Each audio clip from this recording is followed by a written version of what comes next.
अस्सलाम वालेकुम। आज मैंने एक छोटा-सा टॉपिक कवर करने की कोशिश की है जो कि लिफोमेनी सिंड्रोम है। और लिफोमेनी सिंड्रोम जो है वो बेसिकली एक ह्यूमन बॉडी में जीन होता है, उसकी म्यूटेशन की वजह से होती है। और वो जीन जो है वो TP53 जीन कहलाता है। TP53 जीन जो है उसका second name tumour suppressor gene भी है।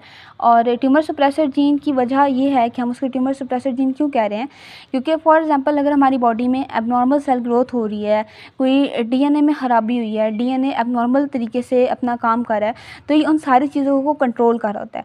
ठीक है, आपको पता है जो कैंसर होता है वो होती ही एबनॉर्मल सेल ग्रोथ है। ठीक है, जब सेल एबनॉर्मली ग्रो करना स्टार्ट करते हैं तो वो ट्यूमर या कैंसर बन जाता है।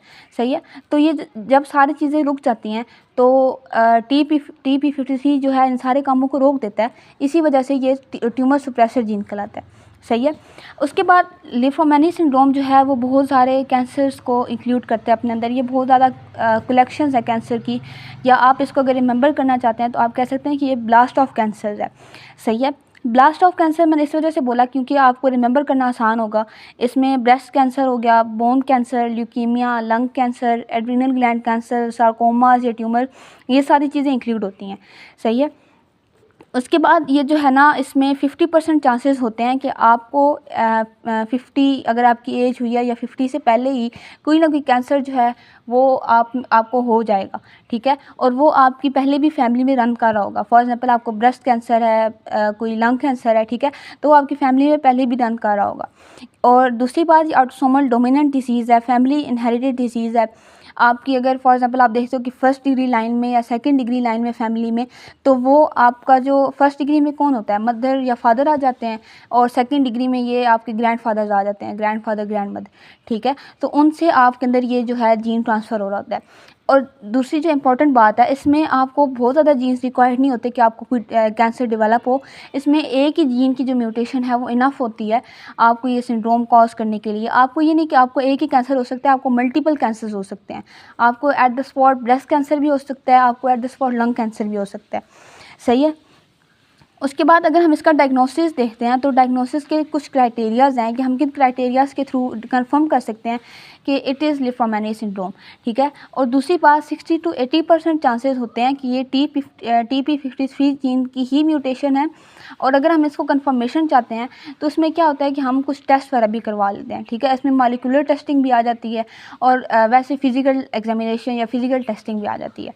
सही है, अब अगर हम क्राइटेरिया की बात करते हैं तो क्राइटेरिया 1 जो है उसमें क्या होता है कि सारे के सारे कैंसर जितने भी मैंने आपको बताया, ब्लास्ट जो मैंने आपको एक एब्रीवेशन बताई है, वो ब्लास्ट ऑफ कैंसर जो है वो उस पेशेंट में होगा। ठीक है, और क्या होगा कि जो फर्स्ट या सेकंड डिग्री के उसके मेंबर्स या उसके जो वो होंगे ना, मदर फादर, ग्रैंडफादर, उनमें से उसको रन करके आया होगा। ठीक है, इनहेरिटेड होगा। और तीसरी बात कि वो उसको ना 50 या 56 एज से पहले ही ये सारी चीज़ें उसके अंदर हो रही होंगी। ठीक है, ये क्राइटेरिया 1 है। जो क्राइटेरिया 2 है उसको ये होता है कि आपको मल्टीपल कैंसर्स हो रहे हैं, आपको मल्टीपल ट्यूमर्स हैं, लेकिन आपको ब्रेस्ट कैंसर नहीं है। आपने ब्रेस्ट कैंसर को एक साइड पे कर देना है और बाकी सारे ट्यूमर्स उस पेशेंट के लाइक लंग कैंसर हो गया, एड्रीनल ग्लैंड कैंसर हो गया, कुछ जो है ना इसमें से मल्टीपल कैंसर आपको उस पेशेंट में नज़र आएंगे। ठीक है, और इसमें क्या आप एक क्राइटेरिया 2 में जो एज आ जाती है वो होती है बिफोर एज जो 45 होती है। सही है, और जो थर्ड कैटेगरी है उसमें जस्ट जो है वो एडिनो कॉर्टिकल कार्सिनोमा होगा। सही है, ये 3 कैटेगरीज़ हैं आपको डायग्नोस करने की। अगर आप मॉलिक्यूलर टेस्टिंग करवाते हैं तो उसमें आपको सिंगल जीन टेस्टिंग करवानी होती है। ठीक है, अगर पैथोजेनिक वेरिएंट नोन हो। ठीक है, और दूसरी बात, हम कुछ जो है वो जीन्स की भी करवाते हैं कि फॉर एग्जांपल TP53 जीन है उसमें म्यूटेशन है, क्या पता कोई और जीन भी हो या कोई और जीन में म्यूटेशन हुई हो, वो कोई और सिंड्रोम हो, तो हम कंफर्मेशन के लिए जीन टेस्टिंग भी करवाते हैं। ठीक है, एक तो TP53 जीन में आपकी होती है म्यूटेशन आ जाती है, एक BRCA1 जीन होता है, एक MS1 जीन होता है। ठीक है, इनमें भी म्यूटेशन आ जाती है।